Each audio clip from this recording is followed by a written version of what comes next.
Hello students, आज का video बहुत खास है क्योंकि आज हम जानेंगे पास्ट परफेक्ट टेंस के बारे में। पास्ट परफेक्ट टेंस को कैसे इनको सॉल्व करें, इस प्रकार की प्रॉब्लम्स को कैसे हम देखें, और उससे भी ज्यादा इम्पोर्टेंट है क्योंकि आज हम जानेंगे आफ्टर और बिफोर का यूज। दोनों में अक्सर ही कंफ्यूजन रहता है कि आफ्टर का यूज करें या बिफोर का यूज करें। विभिन्न प्रतियोगी परीक्षाओं में भी एक या दो क्वेश्चन आफ्टर और बिफोर के यूज पर बेस्ड होते ही हैं। तो आज के बाद इस वीडियो को देखने के बाद बिफोर और आफ्टर के यूज में आपको किसी भी प्रकार का कोई कंफ्यूजन नहीं रहेगा। मैं वैसे भी कई बार बता चुका हूं, इंग्लिश को रटा नहीं जा सकता और इंग्लिश को रटना छोड़ दीजिए क्योंकि इससे आप कभी नहीं सीख सकते। इसीलिए हम ग्रामर को जो ट्रिकी मेथड से जानने की कोशिश करेंगे।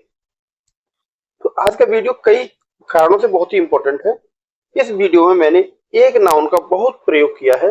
उस नाउन का अक्सर मैंने बोला है। अगर वो नाउन कोई नाम है और वो नाम आपका है तो आप मुझे कमेंट करके वीडियो के एंड में जरूर बताइए कि आप किस सिटी से बिलोंग करते हैं। वीडियो को पूरा जरूर देखिए क्योंकि प्रतियोगी परीक्षाओं के लिए भी मैंने इसमें एक एक्सरसाइज दिया है और साथ ही साथ एकेडमिक स्टूडेंट्स के लिए भी मैंने एक एक्सरसाइज दी है जिसे आप सॉल्व करके कमेंट करके मुझे बताएंगे कि ये वीडियो आपके लिए कितना कन्विंसिंग रहा है। आइए शुरू करते हैं वीडियो को। स्टूडेंट्स, यो तो मैंने टेंसेस पर बेस्ड कई और भी वीडियो बनाए हुए हैं जिनमें मैंने सभी टेंस को सेपरेट तरीके से अलग अलग तरीके से समझाया है। लेकिन आज के वीडियो में मैं पास्ट परफेक्ट टेंस के बारे में इसलिए बताना चाह रहा हूं क्योंकि आफ्टर और बिफोर का यूज इसी टेंस में सबसे ज्यादा होता है। तो सबसे पहले हम इसके बेसिक्स जान लेते हैं कि पास्ट परफेक्ट टेंस को कैसे पहचानेंगे। तो किसी भी सेंटेंस के लास्ट में आप देखेंगे चुका था, चुकी थी, चुके थे, या था, ई थी या ये थी। इस प्रकार के शब्द अगर आपको देखने को मिलेंगे तो निस्संदेह वो टेंस पास्ट का परफेक्ट टेंस ही होगा। तो इस प्रकार के सेंटेंस को हम देखेंगे। यहां मैं एक एग्जांपल आपके सामने दे रहा हूं, इसे आप स्क्रीन पर देख सकते हैं। रमेश पुस्तक पढ़ चुका था या रमेश ने पुस्तक पढ़ ली थी। ये दोनों ही टेंस एक ही हैं, इनमें किसी प्रकार का कंफ्यूजन नहीं रहना है। अब किसी भी टेंस को हम करेंगे तो उसके तीन सेंटेंस होते हैं। नंबर 1 होता है अफर्मेटिव सेंटेंस, दूसरा होता है नेगेटिव और तीसरा होता है इंटरोगेटिव और चौथा। तो इस प्रकार से हम देखेंगे एक ही टेंस के तीन अलग अलग सेंटेंस होते हैं जिनका बारी बारी से मैं आपको डिटेल में समझाऊंगा। सबसे पहले हम देखेंगे अफर्मेटिव सेंटेंस को। अब अफर्मेटिव सेंटेंस के बारे में हम देखते हैं कि बहुत सारे नियमों को हमें पढ़ना पड़ता है, रटना पड़ता है। इस झंझट से आप बिल्कुल मुक्त हो जाएंगे। एक ही लाइन में पूरे नियम को समझाऊंगा, एक फॉर्मूला आपको दूंगा, आप उसको समझेंगे और इस प्रकार से। तो देखिए जैसे लिखा हुआ है सब्जेक्ट, उसके बाद हेड, हेल्पिंग वर्ब लगाएंगे, मेन वर्ब की थर्ड फॉर्म और उसके बाद ऑब्जेक्ट लगाएंगे। इस सिंपल सा एक लाइन का फॉर्मूला है, आप इसको अच्छे से समझ लीजिए, फिर आपकी समस्या पास्ट परफेक्ट टेंस से रिलेटेड कभी नहीं रहेगी और हमेशा के लिए सॉल्व हो जाएगी। अब इस सेंटेंस को हम देख लेते हैं। रमेश पुस्तक पढ़ चुका था या रमेश ने पुस्तक पढ़ ली थी। दोनों ही कंडीशन में दोनों ही टेंस का एक ही इंग्लिश ट्रांसलेशन होगा, Ramesh had read the book. यहां जानने वाली बात है कि यहाँ स्पेलिंग READ जिसे हम अक्सर रीड पढ़ते हैं, लेकिन चूंकि थर्ड फॉर्म है अतः इसको हम प्रोनाउंसिएशन में रेड कहेंगे क्योंकि रीड की फर्स्ट सेकंड थर्ड फॉर्म की स्पेलिंग एक है। तो आई होप ये सब आप जानते हैं और आगे बढ़ते हैं। पास्ट परफेक्ट टेंस का दूसरा जो सेंटेंस है दैट इज नेगेटिव सेंटेंस। अगर सेंटेंस नेगेटिव होगा तो क्या हमको परिवर्तन करना होगा, क्या चेंजेस करने होंगे? तो केवल हमको यहाँ नॉट शब्द को जोड़ देना है और अफर्मेटिव की तरह इसको भी सॉल्व करके देख लेंगे। तो आपका जो फॉर्मूला होगा वो होगा subject plus head helping verb, उसके बाद नॉट, मेन वर्ब की थर्ड फॉर्म और ऑब्जेक्ट। इस तरीके के स्ट्रक्चर को हमें अच्छे से समझ लेना है और इसको याद रखना है, फिर आपको टेंसेस से रिलेटेड कोई भी प्रॉब्लम कभी नहीं रहेगी। एक एग्जांपल, सेम एग्जांपल को मैंने दिया है जिसमें केवल एक नया वर्ड नॉट यानी नहीं शब्द जोड़ दिया है और सेंटेंस आपका नेगेटिव बन गया है। जैसे कि रमेश ने पुस्तक नहीं पढ़ी थी या रमेश पुस्तक नहीं पढ़ चुका था। यहाँ हमको उसी अफर्मेटिव सेंटेंस में नहीं शब्द जोड़ दिया है और सेंटेंस आपका नेगेटिव बन गया। इस फॉर्मूले के अकॉर्डिंग इसका अगर हम ट्रांसलेशन करें तो होगा Ramesh had not read the book. बहुत इजी है इसको समझना, तो किसी प्रकार का कंफ्यूजन आपको नहीं रहना चाहिए। इसका जो तीसरा कंडीशन है, तीसरा जो रूल है, that is interrogative sentence. Interrogative sentence प्राय आप जानते होंगे दो प्रकार के होते हैं। एक वैसे सेंटेंस जो क्या से शुरू होते हैं और एक वैसे सेंटेंस जिनमें किसी इंटेरोगेटिव वर्ड का यूज हम करते हैं। सबसे पहले हम जानेंगे पहले वाले सेंटेंस को, जिसमें हम हेल्पिंग वर्ब से शुरू करते हैं, अर्थात हिंदी में क्या शब्द सबसे आगे आता है। इसका फॉर्मूला होगा सबसे पहले हैड, क्या की इंग्लिश हमको कुछ और नहीं लगानी, उसी की हेल्पिंग वर्ब को सब्जेक्ट से आगे लिखेंगे, जैसे कि had, then object, then subject plus main verb की थर्ड फॉर्म और ऑब्जेक्ट और क्वेश्चन मार्क जरूर लगाएं। इस प्रकार के स्ट्रक्चर को आप ध्यान रखेंगे और इंटरोगेटिव का पास्ट परफेक्ट का इंटरोगेटिव सेंटेंस आप सीख जाएंगे। फॉर एग्जांपल, रमेश पुस्तक पढ़ चुका था। क्या रमेश पुस्तक पढ़ चुका था, यह हमको केवल क्या शब्द जोड़ देना है तो वही सेंटेंस आपका इंटरोगेटिव बन जाएगा। दूसरे तरीके से हम ये भी बोल सकते हैं, क्या रमेश ने पुस्तक पढ़ ली थी, तब ये पास्ट का परफेक्ट होगा इंटरोगेटिव वाला सेंटेंस। अब इसको ट्रांसलेशन कैसे करना है, तो देखिए सबसे पहले आपको क्या की इंग्लिश हेड लगानी है, तो head Ramesh read the book, right. So I hope इस तरीके से आपने टेंस को अच्छे से समझ लिया होगा। आइए आगे देखते हैं, जिसमें हम आफ्टर और बिफोर का यूज करना भी देखते हैं। आफ्टर और बिफोर का यूज करें उससे पहले हम WH वर्ड से स्टार्ट होने वाले, WH वर्ड का यूज करने वाले सेंटेंस को भी जानेंगे।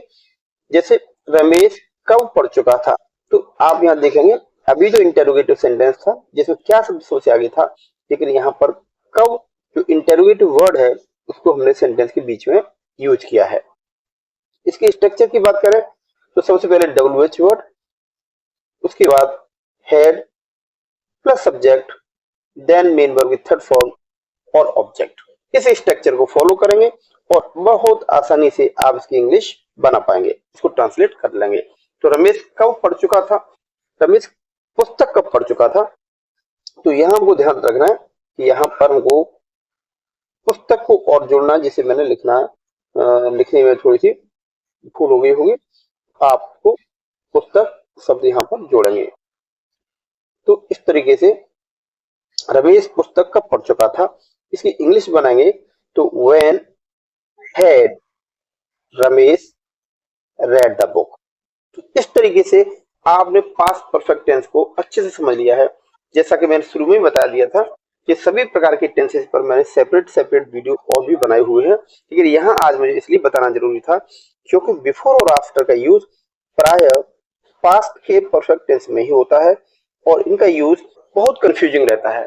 बहुत सारे बच्चे अक्सर शिकायत करते हैं, सर बिफोर और आफ्टर के यूज में हमको बहुत कंफ्यूजन है।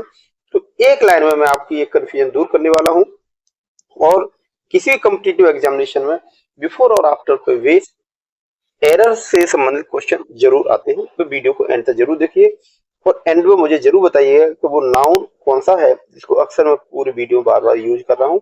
अगर वो आपका नाम है तो मुझे कमेंट करके जरूर बताइए कि आप किस सिटी से बिलोंग करते हैं। बिफोर और आफ्टर के यूज को कैसे करें, इट्स अ वेरी ट्रिकी। तो यहाँ एक सेंटेंस मैं आपको दे रहा हूँ, आप समझेंगे। किसी भी सेंटेंस के अंदर दो शब्द अक्सर यूज होते हैं, एक पहले या फिर दूसरा एक शब्द होगा बाद। तो दोनों ही वर्ड बहुत ही इंपॉर्टेंट हैं, दोनों का यूज करने से पूरा सेंटेंस, पूरा स्ट्रक्चर उसका चेंज हो जाता है। सबसे पहले हमें ये पहचानना है कि इन दोनों कार्यों में, यानी ऐसे सेंटेंस में दो घटनाएं होती हैं, दो टेंस होते हैं, एक पास्ट का परफेक्ट टेंस होता है, दूसरा पास्ट का इंडेफिनिट होता है।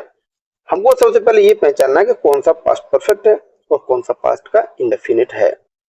तो जो काम सबसे पहले होगा वो पास्ट का परफेक्ट होगा, जो काम उसके बाद में होता है वो पास्ट का इंडेफिनिट होगा।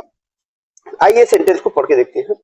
रमेश महेश के आने से पहले अपनी पुस्तक पढ़ चुका था।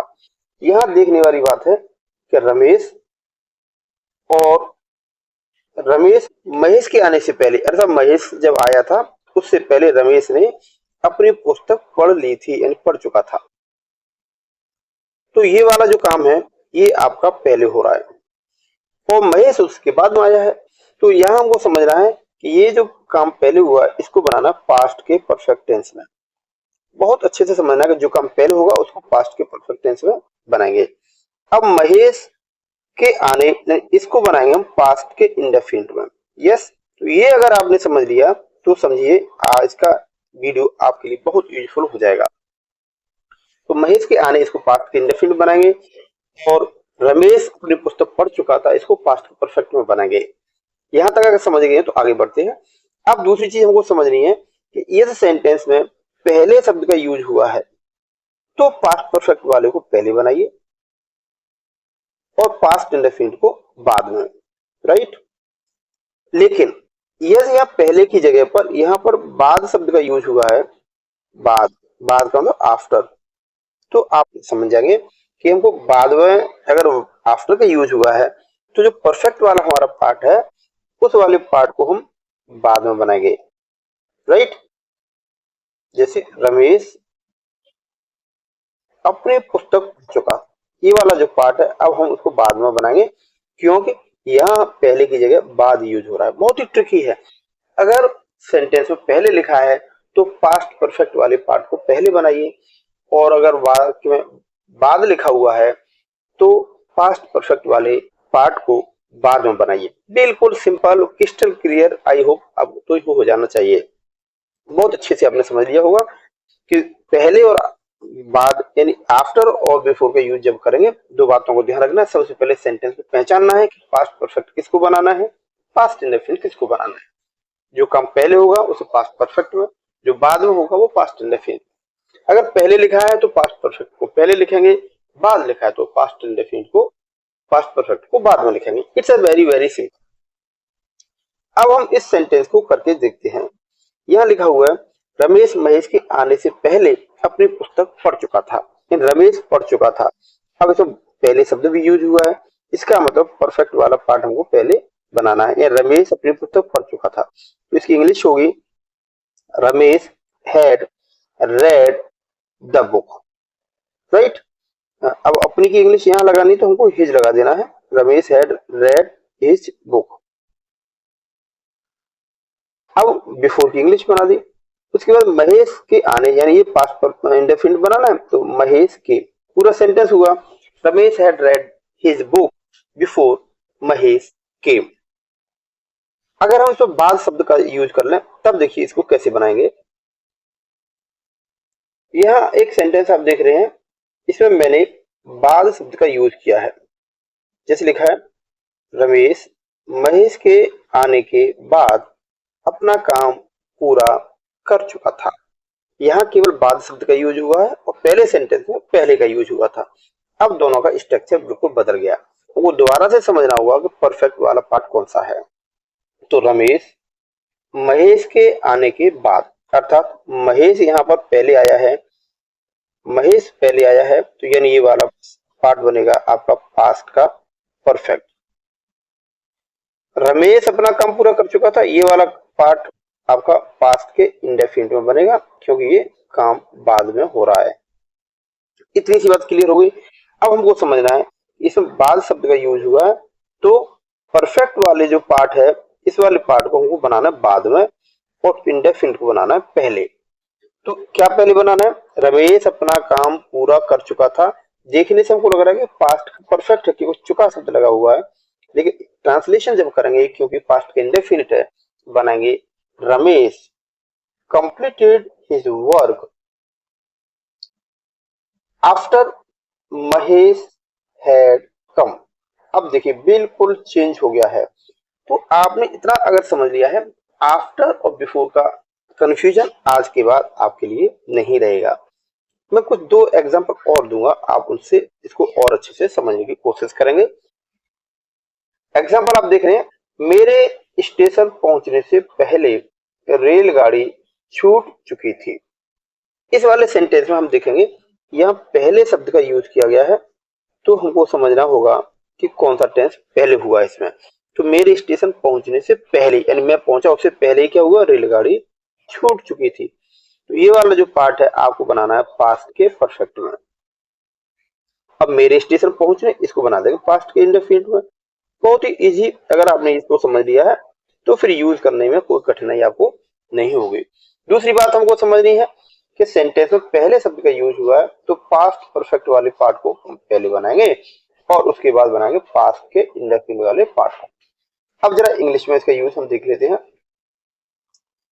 यानी मेरे स्टेशन पहुंचने से पहले रेलगाड़ी छूट चुकी थी, तो आप क्या करेंगे, पहले परफेक्ट वाले पार्ट को बनाएंगे। तो द ट्रेन हैड स्टार्टेड या left before I reach the station. बहुत ही इजी तरीके से आपको मैंने समझा दिया है। अब इसी वाले सेंटेंस में यदि मैं बाद शब्द का प्रयोग कर दूं, यानी बाद का मतलब आफ्टर का यूज कर दूं, तो सेंटेंस बिल्कुल बदल जाएगा। अब इसी सेंटेंस में हमने बाद शब्द का यूज किया है और सेंटेंस हो गया, मेरे स्टेशन पहुंचने के बाद रेलगाड़ी छूट चुकी थी। अब आपको समझना होगा कि पहले काम कौन सा हुआ। तो मेरे स्टेशन पहुंचने के बाद, अर्थात मैं पहले पहुंच गया था। ये वाला जो पार्ट आपका है, ये बनेगा आपका पास्ट के परफेक्ट टेंस, राइट। ये आपका पास्ट का परफेक्ट टेंस होगा। अच्छा, रेलगाड़ी छूट चुकी थी, देखने में हमको लग रहा है कि परफेक्ट का है, तो बनाना हमको पास्ट के इंडेफिनिट में है। दूसरी बात समझना है कि बाद शब्द का प्रयोग हुआ, तो हमको पास्ट के परफेक्ट को बाद में बनाना है और पास्ट इंडेफिनिट को पहले बनाना है। एग्जाम्पल आप देख रहे हैं, इंग्लिश नीचे लिखी हुई है, the train had started after I had reached the station. तो ट्रेन स्टार्टेड, यानी ये वाला पास्ट इंडेफिनिट वाले पार्ट को हमने आगे बनाया है, ठीक है, परफेक्ट वाले पार्ट को हमने बाद में बनाया है। तो दिस इज द सीक्रेट। आपने बिफोर और आफ्टर का यूज करना अच्छे से समझ लिया है।